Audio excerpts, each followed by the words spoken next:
TikTok, time to rock.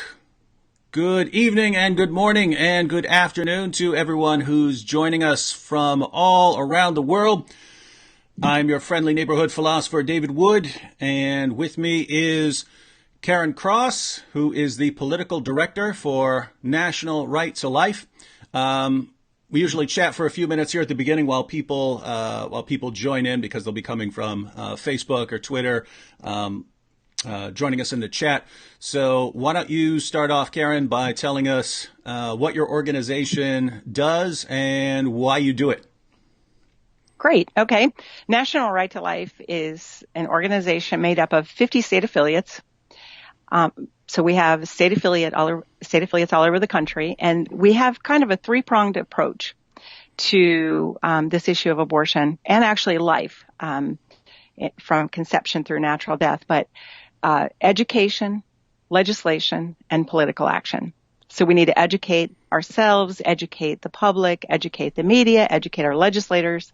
And in doing so, we educate the legislators to pass pro-life legislation. But in order to pass pro-life legislation, we have to have, of course, pro-life legislators. So essentially, that's the three-pronged approach. And we do that on the state level, on the local levels, the state levels, and on the federal level. Mm-hmm. And now, to be honest with you, I've been involved in this since 1984. But the first night that I got involved, I actually got involved in this as a result of my own 2 abortions. I just wanted to help women. That's all I wanted to do. And so we were starting an organization to provide care to women free so that they didn't feel they had no choice but to have an abortion. And at that meeting that very night, I said, that was back in 1984, I said, I will do anything at all to help women and their babies. Just don't ask me to get involved in politics. Mm-hmm. Okay. So my position has changed somewhat since then. Being the political director of National Right to Life, I began to realize I started meeting women. As I got involved, I started getting a little more open about my own abortions, and I started meeting women who'd been lied to at the abortion clinics. They'd been misled. They'd felt they had no choice, all kinds of issues. And I thought, that should be illegal. It's not really their decision if somebody else pats them on the head and says, you pretty little thing, don't worry your head about the details. You know, I felt like if we had fully informed consent, being told about fetal development in scientific terms, being told that there are agencies in the state that would help them carry their child to term, and the physical risks and psychological risks to abortion as well as childbirth. But I felt if they had the full information, truthful information, that some would change their minds. And so we tried to pass a law. Mm-hmm. And Senator Jay Spears kept blocking that legislation. And finally, she was the chair of finance. And I thought, if we could just, if she weren't there, if she weren't reelected, then maybe we could pass this law. And so we organized in her district, and lo and behold, the almighty chair, Senator Jay Spears, lost her election.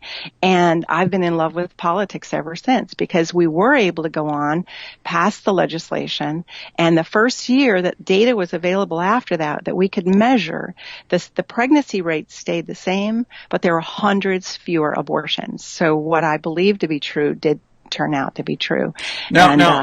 So this wasn't some sort of law against abortion. This was just some sort of law about giving people information or yes, giving them accurate information about abortion. Mm-hmm. Right.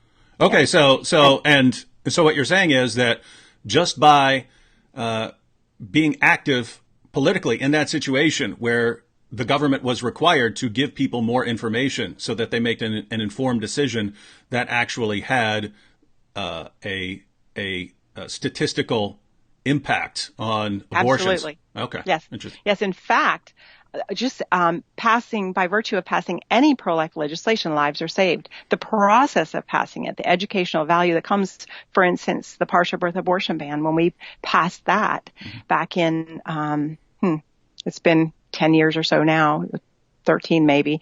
But just when people would hear the description of what happens with a partial birth abortion. This is late in pregnancy. And I remember even the pushback from pastors and from others in the community saying that that's not happening here. It's happening in China. No. It was happening here in the United States. And it was a late abortion on live children who were in most cases healthy. And it's a gruesome type of procedure. But just the process of passing that and the discussion that surrounds it saves lives, because girls, and the Pain Capable Unborn Child Protection Act we're trying to pass right now, saying that after 20 weeks, when the baby can feel pain, that there shouldn't be abortion. And young girls or women who are pregnant might hear that, oh, the baby can feel pain, something that you're not likely to hear at the abortion clinic. Mm-hmm. So in fact, they're more likely to show a diagram of an empty uterus in their scientifically accurate information that they give these little girls or women or whoever who's pregnant. So at any rate, just one piece of legislation, the Hyde Amendment, that restricts the funding of abortion. That's all it does in limited it only funds abortion in very limited circumstances. That piece of legislation is attributed to saving about 2 million people who are alive today from that federal piece of legislation. Okay, so and the reason I think this is important is I've heard from lots of people when there's a discussion about the pro-life movement. If I'm speaking at a church or something, and sometimes there'll be a table there. If there's a conference, there'll be a table where people are sharing resources about what abortion actually is. And I bring up the political situation. The response I get very often is, well, we're not interested in the political side of it. We're interested in the moral side. So in other words, they focus on trying to show people that abortion is wrong without being politically active with it. So you're saying that the politics does play an important role here. And so these would be a sort of two-pronged approach, and both sides are necessary. Absolutely necessary. And in fact, morality, it is hard to legislate morality, but our laws are all based on morals, saying you can't steal and you can't murder someone. There are all kinds of laws that are created to protect our lives. And abortion, we can protect an awful lot of lives through passage of legislation that protects not just the baby, but the mother too. I believe sincerely that mothers are deeply affected by abortion, and it doesn't just hurt the baby, but the mother and the families as well. Mm-hmm. Yeah, and for people who normally join in to my live streams or watch my videos, I talk about abortion every once in a while when something really, really outrages me in the news. But normally I'm focused on different things. So they may be wondering, hey, why are we having a live stream on this? And in fact, there is something that totally enraged me recently and made me want to talk about this right now. And I'm just going to put up a tweet for everyone, and so they can see. This is from New York Governor Andrew Cuomo, and he says the Reproductive Health Act is now law in New York State. We lit the spire pink to celebrate. So that is the Freedom Tower, which is basically the new World Trade Center for everyone who isn't familiar with New York. But the two towers got knocked down during the 9/11 attacks. And here we have the Freedom Tower, which stands there now. And the governor lit up the tower pink in honor of the Reproductive Health Act. And there are videos going around. I might make a separate video on this, going through some of the video footage. But there's video going around of when the law was actually passed in New York, and the cheers and celebration from the legislators and the people who are watching. And so, what is this? What is this new law in New York? Okay. On the anniversary, I think it was the 46th anniversary of Roe versus Wade on January 22nd. This is a law that they've actually been trying to pass. I remember, I think it was around 2006, I went and spoke in New York. And one of the things that we were doing while I was there is lobbying against this reproductive health care the Reproductive Health Act. And this is a perfect example of why elections are so important. Mm-hmm. The consequences to this most recent election in 2018 in New York, they finally had the numbers that they needed in the Senate to pass this atrocious bill. But what the Reproductive Health Act does is it goes far beyond what Roe versus Wade did. What it does is it declares abortion as a fundamental right. Now, fundamental rights are, they can't be taken away. They're like above all else. And, it's sad because in our Declaration of Independence, the first right life is life, right? Yeah. The first right. And our government was charged with protecting life, liberty, and the pursuit of happiness. And the basic right of the government is to protect life, but whether it's from other countries or civilly or criminally, where people are trying to attack us here on our own soil. That's what our government is here for. That's what we said in our Declaration of Independence and our Constitution. And yet, this very government in New York saw fit and cheered on the ability to kill unborn children till the moment of birth. Not only did they want to kill children up until the moment of birth, but if that child happens to be born alive, there is nothing that requires even comfort care for that baby who was born alive. So it goes beyond Roe, and then it allows, in addition to doctors, it allows midwives and practitioners to perform abortions. And should the girl or woman decide that she wants to carry this child, she has chosen life. If her boyfriend or anyone, the husband, the boyfriend, or even a stranger should attack her and cause the demise or the death of her unborn child that she wants, there are not going to be repercussions except, her attack on her body, but that would not be considered murder or taking of a human life. Just unbelievable how far the scope what they did on the 22nd. So that last point that you were making there. So if a man punches a non-pregnant woman in the stomach, and he would be charged with some sort of assault or battery or something like that. What you're saying is that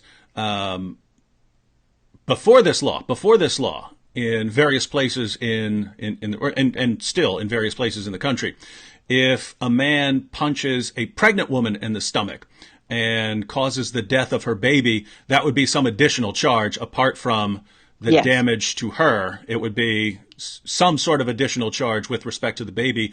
But now in New York, there's no charge for anything that happens to the baby because the baby is not considered a living human being or something like that until the baby's born. Mm-hmm. So right. It's not a person. Right. In fact, one of the senators, Kathy Young from Olean, New York, Senator Kathy Young, offered an amendment that would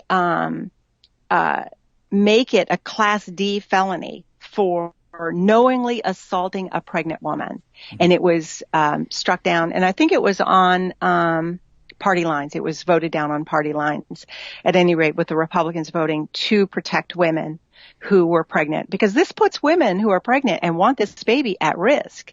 Mm-hmm.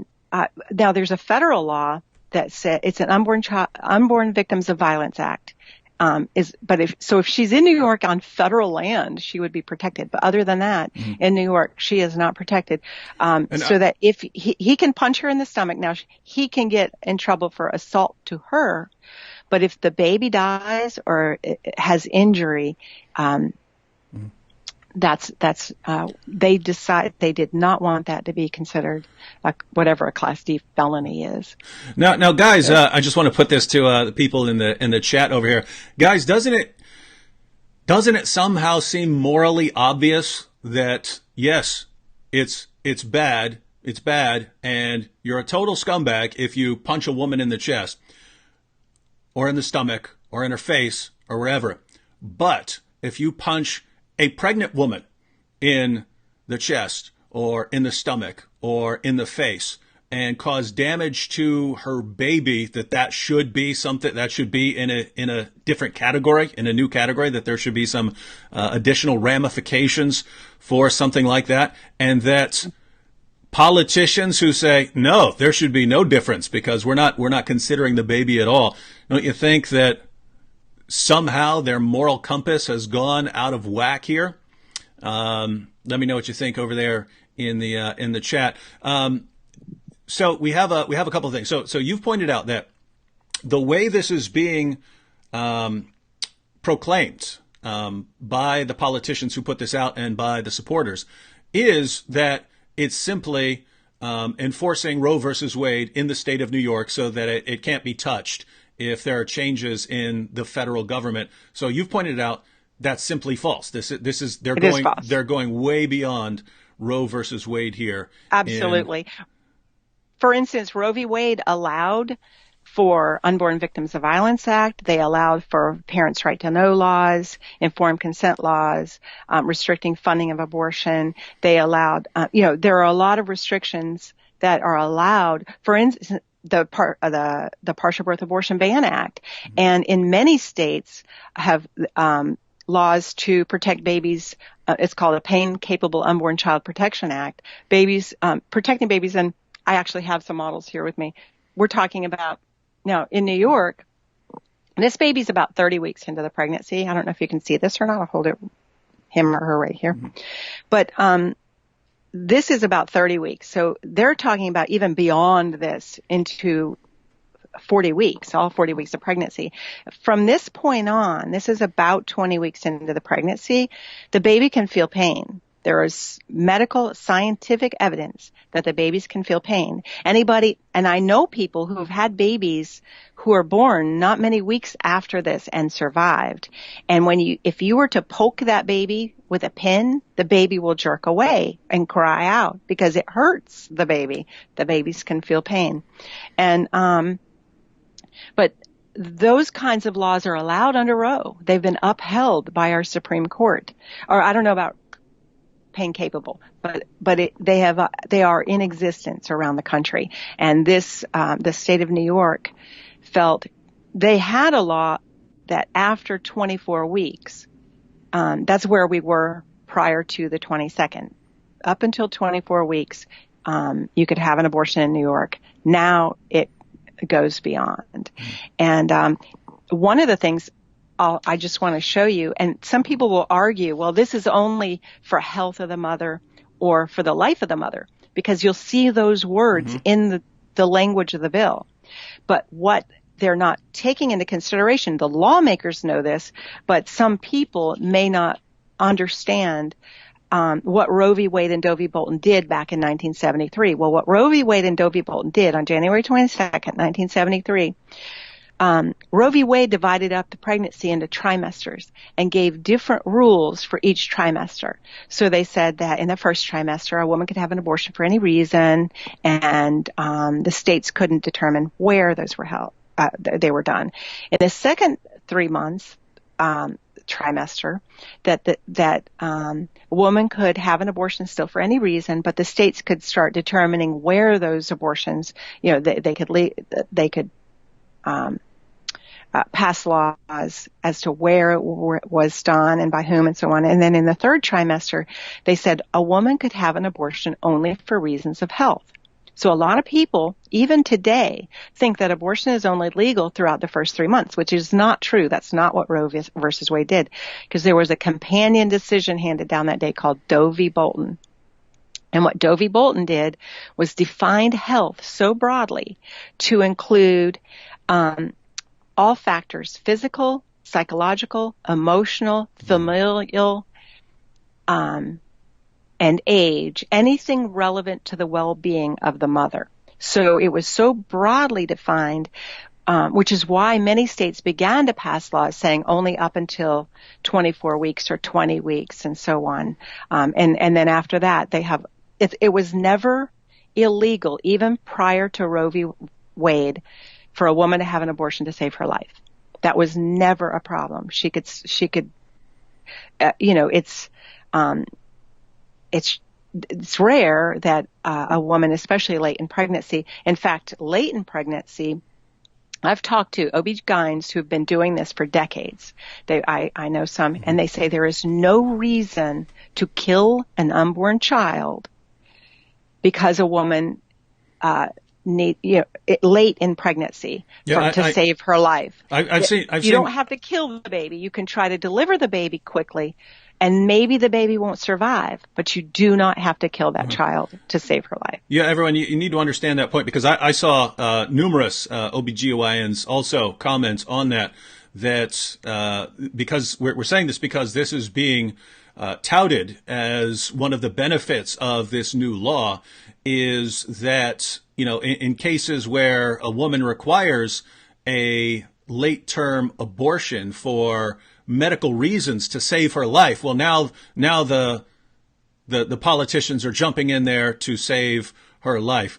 One, you're pointing out that's never been an issue. If a woman's life is in danger, then they would be allowed to do medical procedures to save her. But in addition, what you saw from OB-GYNs and I've seen over and over again is they pointed out we've never seen a situation where a woman's life is in jeopardy and the solution would be a late-term abortion. They say, yes, we might need to induce labor. We might need to get the baby out. But it's never, we need to kill the baby first inside of her, then get the baby out. There's no point to that. In other words, there's no medical reason to do that, and therefore this law is not doing what they're claiming. They're trying to put everything in terms of, we're trying to protect women and we're just trying to protect rights here, and they're not doing it at all. So there has to be different reasons for all of this here. Right. In fact, some of the abortion procedures that they want to do that kills the baby or are actually more dangerous for the woman. And one of the procedures, and this has now fortunately been is illegal. I keep going back to the partial birth abortion ban, but that was a procedure in which they actually would deliver the baby breech on purpose. And if you've ever had anyone who's been pregnant or had a pregnant wife or a girlfriend knows they don't want the baby to be delivered breech because it's more dangerous for the baby and the mother. And but yet that procedure required them to deliver the baby breech rather than naturally, and which took longer and is more dangerous to the woman. And what they need to do if her life is immediately threatened by the pregnancy isn't a procedure that, say, takes 3 days, or a procedure that requires an odd breech delivery, but something that gets the baby out quickly. And and to try to save both. And what you're just pointing out there with the 3 days. So suppose a woman had a situation where they have to get the baby out. The abortion procedures for a late-term abortion, they actually take a few days to get ready. So they start a medical process to start making her go into labor, and they have to kill the baby and so on. And this takes about 3 days to get the baby out. Whereas I saw one doctor testifying. He says if it's an emergency, I can get that baby delivered in about an hour. If it's an emergency, he said I can get the baby in an emergency situation. I can have that baby born in about an hour. And so, if there was a medical scenario where the woman's life was in danger, the live birth seems to be much safer than the methods that they would be used to kill the baby. And so, it's the exact opposite of what they're saying. They're saying, hey, this is to protect women.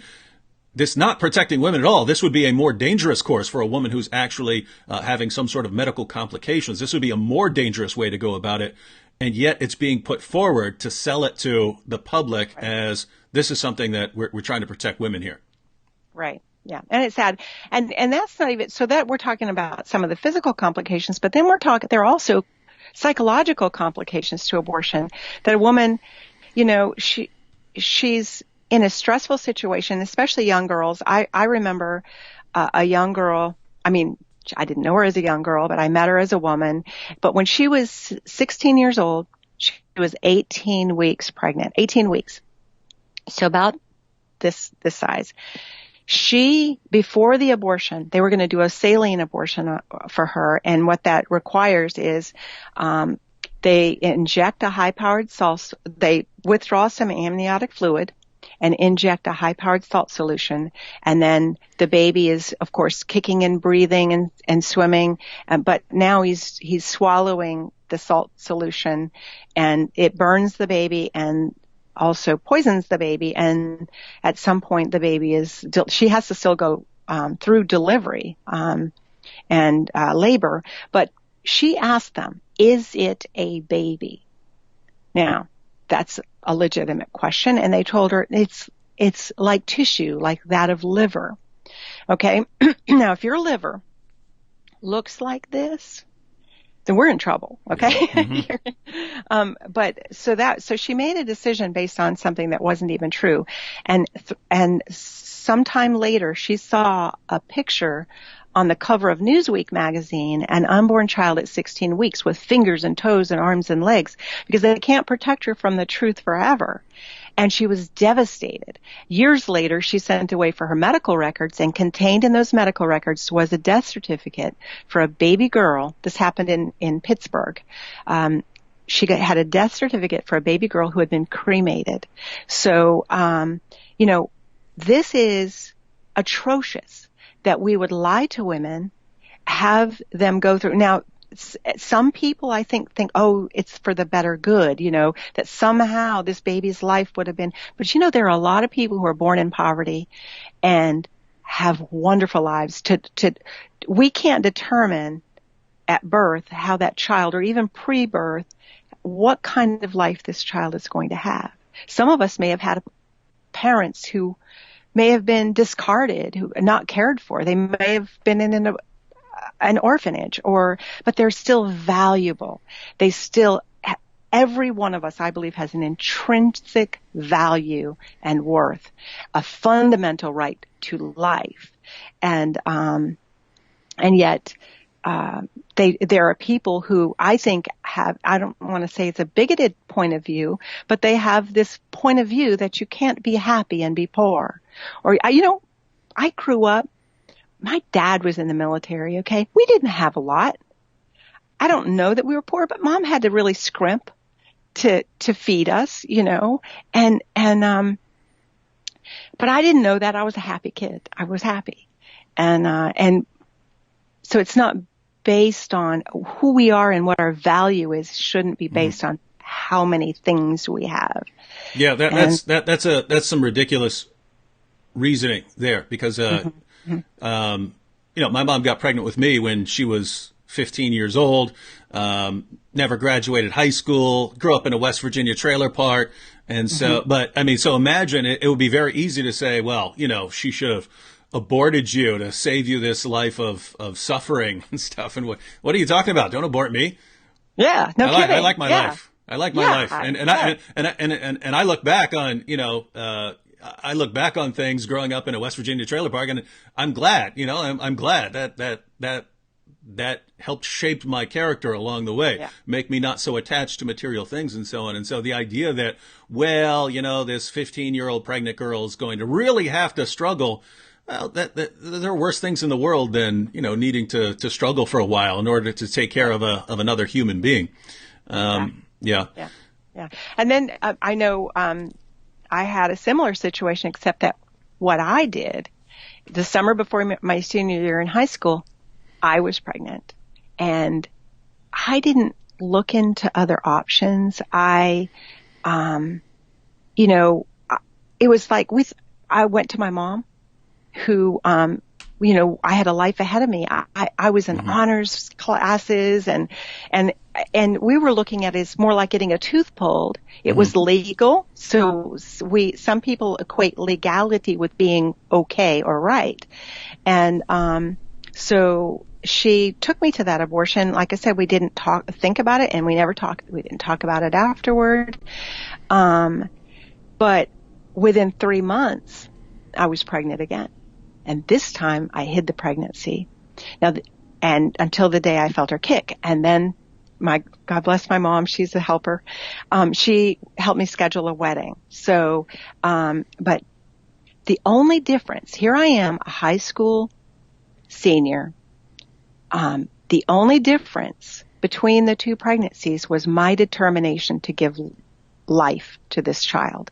Otherwise, my circumstances were exactly the same.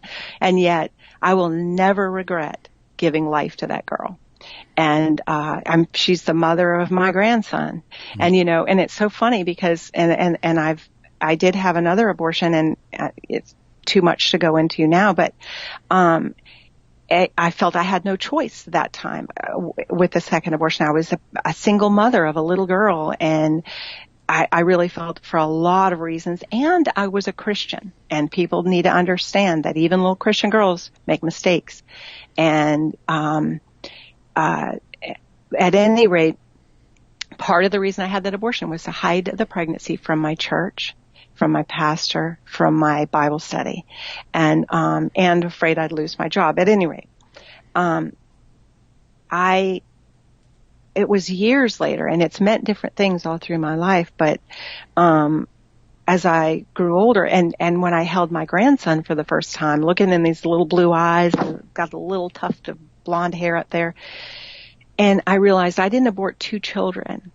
I aborted generations of children. Generations. In fact, in Deuteronomy it says, choose life then, that you and your descendants may live. And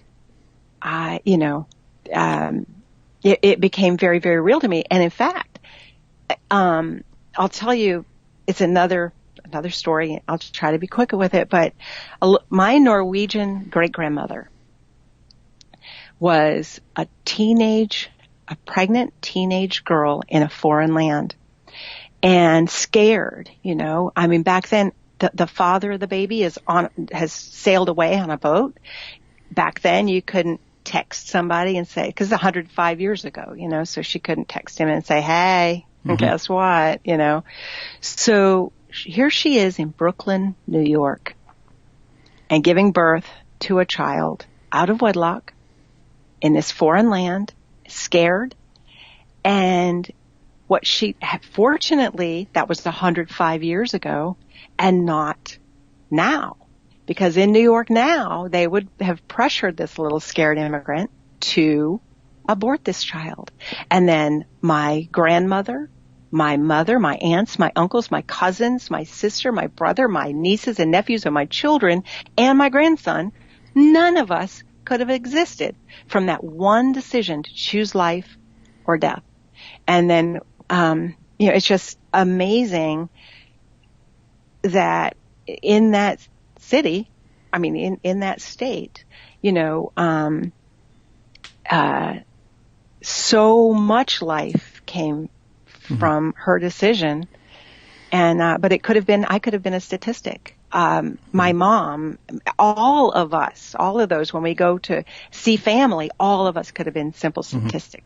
There's you mentioned Deuteronomy, but in Genesis, in the opening chapters of Genesis, when Cain kills Abel, and God says, your brother's blood cries out to me from the ground.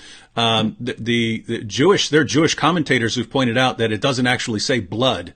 It says, your brother's bloods cry out to me from the ground. It's plural. For the generation. Yeah. And so the Jewish commentators said that it's because when you kill someone, you're killing all his future generations, as well. That's in Mishnah Sanhedrin, Jewish commentary on Genesis there. And so absolutely correct from a biblical perspective that, making a decision to kill someone isn't just making a decision to kill that person. It's, hey, I'm wiping out all your future generations that would have otherwise, come from you. Now, as far as the New York law there, one of the interesting things is that you said it's all the way up to birth. Up until birth, that you can have an abortion now? Right. And if the baby is born alive, somehow survives the abortion, they do not have to provide care. Here's a living child now outside the womb, breathing and living. They don't have to provide medical care, and they don't have to provide comfort care. I know women, Melissa Oden, Gianna Jessen, Sarah Smith. I can't think of all the people that I've met who survived abortion and are here. Melissa has 2 children, 2 daughters, but they can be discarded. They can just, that's infanticide. So not provide the same level of care you would any other baby born at the same gestational age. So just to be clear on what this means, they're talking about in New York, you would kill the baby by lethal injection. And many people have been pointing out that New York legislators view it as wrong to give a lethal injection to a mass murderer. So you don't do that. But to a full-term baby, you can. But just to be clear on what this means, and I'm trying to understand it myself, so I'm asking if this is correct. If you, let's say, you decided to abort this baby, and he's full term, and so you give him some sort of injection, but it doesn't go correctly. Maybe you miss a little bit, and the baby survives and is born. They would then just let that baby die. No comfort care, nothing. They could just put the baby aside and then let the baby die. Right. Exactly. And in fact, this is from a long time ago, but I have, and I don't know how well you can see this, but this is a picture of Ana Rosa Rodriguez. This is New York, by the way. She was actually can you see? Yep. I don't know if, there you go. We can see perfect. Okay. That's Ana Rosa Rodriguez. Well, this was she was aborted in New York City. And what happened was the abortionist shouldn't have done it. What he did was he went in to do a dismemberment abortion. He thought she was earlier in the pregnancy. So he went in, I guess, with a forceps or whatever you grab the instrument that you use. And what they do is they tug on something and they pull it out, and he pulled out an arm. And when he saw the arm, he realized that she was farther along than they thought she was. So he stopped the abortion and she was delivered. And so as you can see, Ana Rosa is missing her arm. But now he wouldn't have had to stop the abortion, nor would he, had she somehow been delivered, would he have had to try to save her life. And I just don't understand. There are people who would there is no such thing as an unwanted child. And there are people who would care for any child, regardless of, because some people say you need to have abortion late in pregnancy because you might not find out there's a disability of some sort. We make special ramps for people with disabilities, and we have all these laws, the ADA laws, and yet there's an attack by physicians and by people on anybody who may have a disability in the womb. And it's real. The attitude is horrible. The pressure that's put on families to abort children who have disabilities, whether it's Down syndrome or any other disability, so that but there are families who would adopt children. In fact, I remember a young girl who was planning an abortion, and she finally decided she was going to give birth. We convinced her not to abort the child. She was a nurse at WVU, a nursing student, not a nurse. And we convinced her that she could do this. So then the day she went to find out with an ultrasound whether it was a boy or a girl, she found out it was a girl, but they also told her the baby had spina bifida and hydrocephalus. And then the people with genetic backgrounds swooped in to try to convince her how horrible this would be for her and for the baby if she would give birth to this child. And the pressures on her to abort that child were intense. And so she was thinking, she was told the baby was going to die a horrible death within hours after birth, and so on and so on. But then we convinced her, we will find somebody to adopt this baby. And she said, okay. So then they refused at WVU to help her carry her child to term and deliver the baby, sew up the back, and put a shunt in. This is long ago, before they have what they have today. And she went to Pittsburgh. They helped her. She fell in love with this child and decided not to place her for adoption. And she and her mother raised this little girl. And she's a very happy, smart woman now. She's probably 27 now, turning 28 next month, in fact, in February. But there's so much pressure, and they lied to her to try to convince her to abort this child. And I don't know why because I believe that I'm a Christian, so I believe that God allows families who are special enough to have children with needs because he can trust them with them. And anyway, it's just. Yeah. Because you're bringing up there can be all kinds of reasons and justifications for abortion. And so in that situation of a young girl being told, hey, your baby's going to have all these problems, there are a girl like that, if she had an abortion, I would look and I wouldn't say this girl's evil for the decision she made. Not. Or 15-year-old girl, 17-year-old girl, 20-year-old girl even, who just isn't aware of all the facts and has a what I would say moral compass that is not functioning properly due to typically a lot of misinformation. So there are situations where I wouldn't look at a girl who's decided to have an abortion and say this is a sick, evil person. I would say this is a person who's making a mistake, and sadly the mistake is involving her offspring. But with the new legislations and the misinformation, they're constantly twisting things and misrepresent. It's a situation now where I look and I say, I'm not just thinking that you guys are mistaken here, or it seems evil, right? It seems sick and twisted now. If you look back in recent, there was a situation where it was the Daily Show, I think 2.5 years ago, where some abortion restrictions in Texas got struck down, and then the Daily Show tweeted out, in order to celebrate this new, your new ability to have an abortion, go impregnate someone. So they're actually saying, and they're thinking that this is funny, this is a joke, go impregnate someone just to have an abortion. And then of course, just this past year, you had that Netflix program where a woman had a celebration of abortion, and was singing God bless abortion and so on. And then of course you have the shout your abortion shirts now.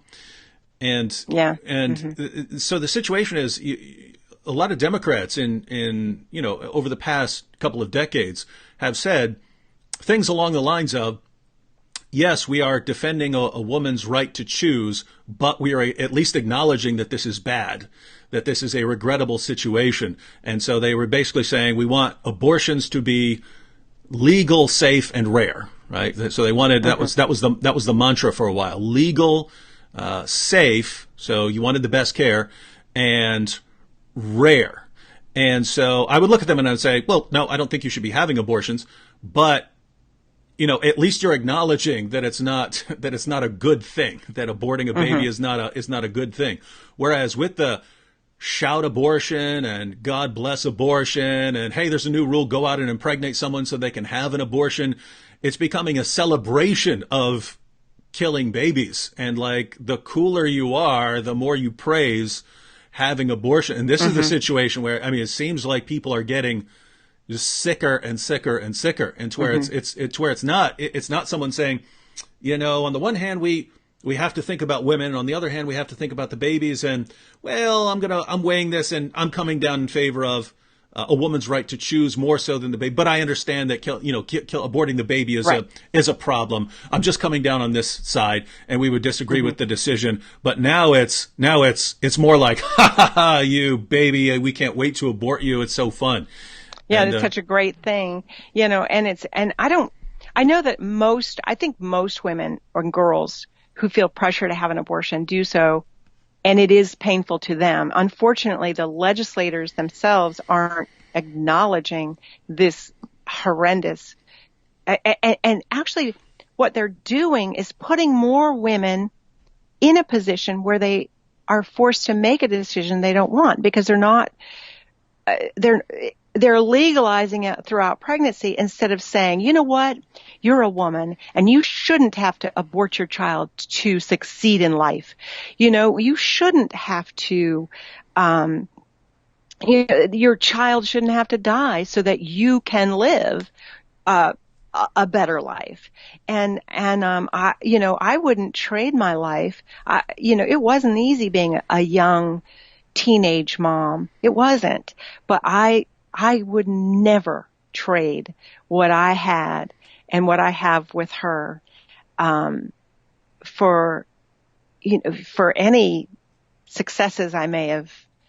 In fact, I have a good life, and that was even with a child at a young age. And, anyway. yeah. And, as far as, the late term abortions, what would I'm trying to think of any sort of biological difference between a baby that's born and a baby 10 minutes before he's born. Mm-hmm. And Yeah. the reason I'm thinking of that is there are distinctions that you can make. The clearest distinction that you can make is before conception, after conception. That's the clearest line Right. that you could draw there. Right. They try to make others, with the trimesters and with the different, the different stages of development. Mm-hmm. Right. But they're not always clear. And Right. now the distinction they're making is, well, before the baby comes out of the mom and after the baby comes out of the mom. And they would say, except unless the abortion has already been started and the baby is born, that once the baby goes from here to here, the baby moves from here to here, then it would be immoral and wrong, and it would be murder to kill the baby. But if you back up 10 minutes and the baby's over here, still inside the mother, then no problem whatsoever. And to have that radical a shift between a baby moving 18 inches from one place to another, but other than that, no biological difference in the baby. No. And to have that be the distinction between there's absolutely nothing wrong with killing the baby here. And even if it wasn't the mother's will, if you came in and punched her in the stomach, you wouldn't be in trouble for the damage done to the baby. Mm-hmm. But if that baby moves 18 inches that way and is now outside of the mother, well, then it is a human person, and you can kill the baby and you're going to jail forever. We're not going to lethally inject you like we do the babies, but you're going to jail for a very long time because now the baby is a person. Right. That from a moral and ethical perspective, that's idiotic nonsense, right? There's yeah. Mm-hmm. And yeah. Well, this is... and actually, if you start moving back through the pregnancy, I'm going to start from the beginning then. At conception, we actually have a unique individual who's either male or female. The hair color and eye color, the athletic ability, a lot of things are already determined in that beginning cell. Now, I'm not talking about the separation, before when it's an egg and sperm, but once they unite and conception has taken place, we were once that one cell, which mm-hmm. split into two into four into 8, and so on. We all grow by cell doublings. And, but then we began to take shape, and, a lot of people don't realize that about 3 weeks into the pregnancy, our heart is already beating a blood type possibly different than that of our mothers. And, at 10 weeks, this is kind of, I don't know if you can see that very well, but at 10 weeks, our little tiny feet are perfectly formed. They're just very, very tiny. We could stand on our mother's, our pinky finger nail.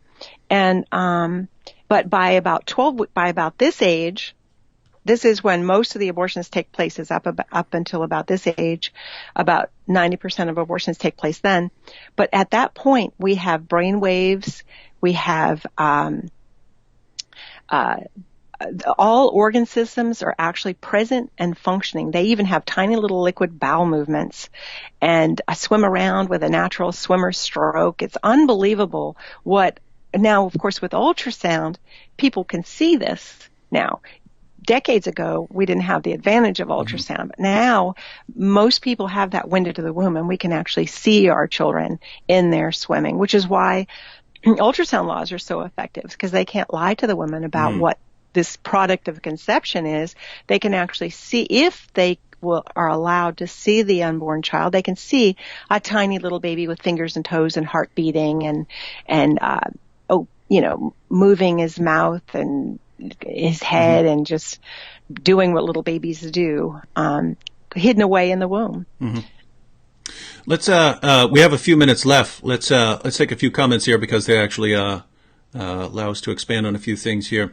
So we have a comment here. I remember when I first found out what abortions were as a child, I was horrified and baffled that such evil was legal and that any human would want to do this. I couldn't understand it, still don't. And so there, as you pointed out, as far as informing people, this is someone who was informed about what abortions actually were as a child, and there is seems natural resistance. I'm wondering if that resistance would be stronger among children who haven't. It's black and white. It's more black and white for children. As they get older and go through, especially public schools and college, they become indoctrinated a little bit, which is why it's important. But, young people today, I don't have the poll numbers. I even thought of it today, but it was a very busy day at work. But the most recent poll numbers that came out show a majority of young people are actually pro-life. They support life, or they oppose abortion in larger numbers than those who don't. So it's really encouraging. The March for Life last week, it's unbelievable, all the young people who come and are excited about protecting life. And all the opportunities I get to speak in front of young people, I like to talk to them, because I like to talk to kids about choices. I made a lot of good choices and bad choices. And they're at a point where they're making those decisions, but the openness that they have to hearing this, unbelievable, especially young people. Yeah, and I'm guessing there's also a difference in statistics as far as the number of people who would, just support people who are pro-choice. I'm guessing there's a difference in statistics between people who are just sort of generally pro-choice and people who would support late-term abortions. Yes. Yeah. Okay. Only about, and I don't have the most recent numbers, but it generally is about 13% of the public that supports this abortion on demand throughout pregnancy. That's still far too many to me, but that means 87% of people do not support abortion on demand throughout pregnancy. I find it mind-boggling that the medical standards that they're dropping to allow abortions by non-physicians in New York. For people who say they're doing it to keep women safer. Does everyone understand that? They're saying that the people who can now perform the abortion don't need to actually be physicians. Medical doctors. Yeah, right. You could just be a midwife or a nurse or something, and this is supposed to keep women safer. No, that's a kind of operation, right? It is an invasive operation. It is a medical procedure, very invasive.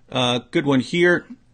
Tony says, consider adoption, not abortion. Plenty of childless couples out there willing to take in and provide a much needed home full of love. And you pointed out that there are people who are willing to adopt kids. I even know Christian ministries that will go out, line up people in front of abortion clinics. And as a young woman is going in there, will say, here are 7 people who are all willing to adopt your child right now. They're all willing to do that. And so that's cool. But I would also think that,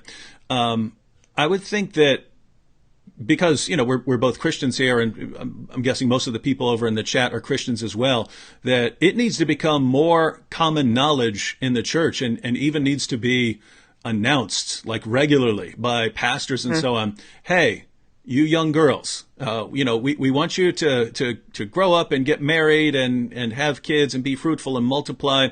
If you ever veer from that course and end up getting pregnant, don't hide that.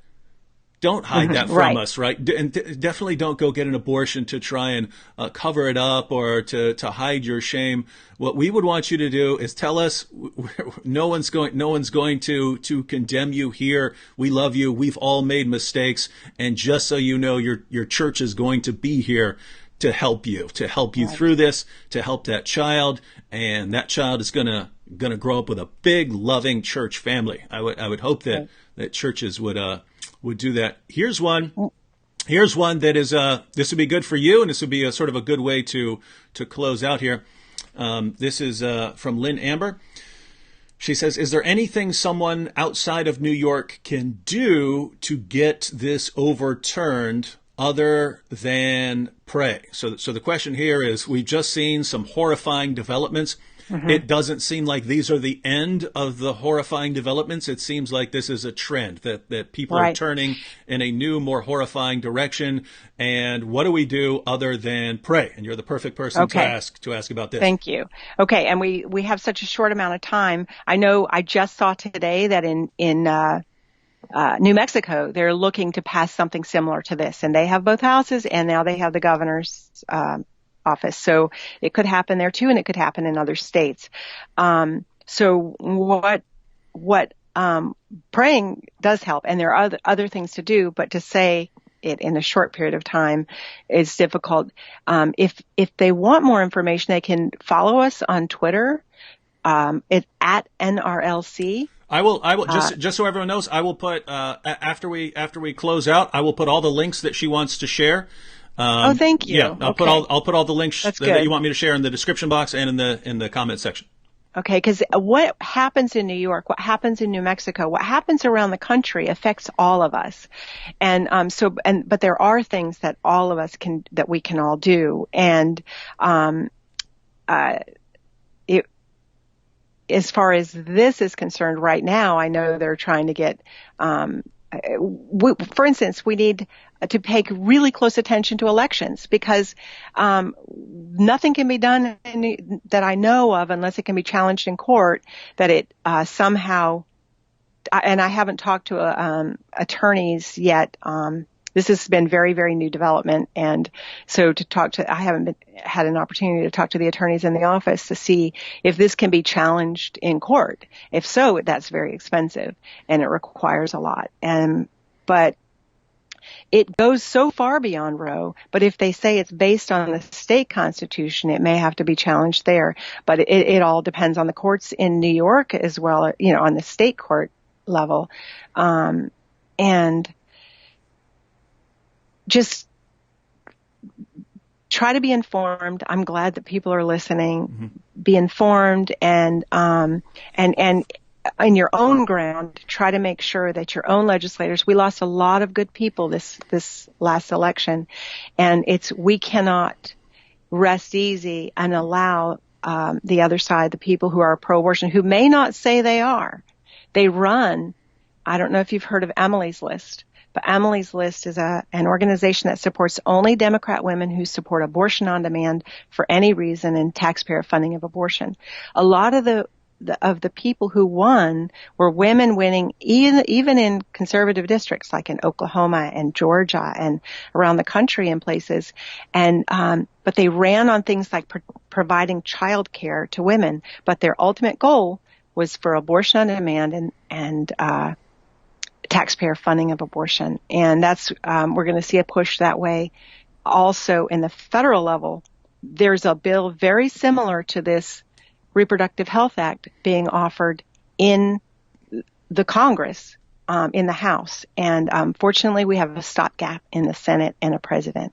But so it's not just in New York that there are dangerous foreshadowing. It's all over the country, and we need to be on our toes. So people need to be educated, and we'll have links to resources where they can get educated. Yes.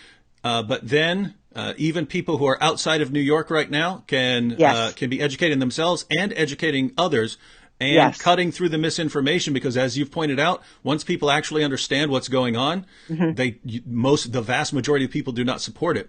And so people need to cut through the smoke screens, and people out. Guess what? We have awesome things like Facebook and Twitter, so that those of you who get informed and learn the facts, you can share all of that with your friends in New York, because you're connected to all of them. And so if everyone learns the information and then shares it, you've pointed out elections have consequences. And if enough people become outraged by the things our elected officials do, that's the great thing about our constitutional republic. We can replace them.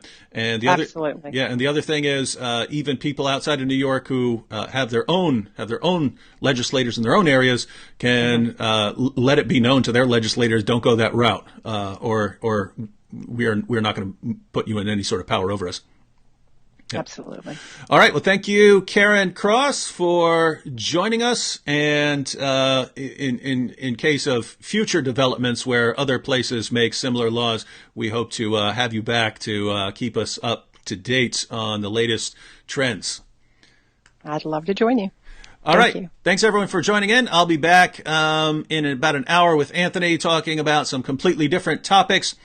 And again, all the information that Karen wants to share will be in the description box and the comments section. So be sure to come back once I have all that posted.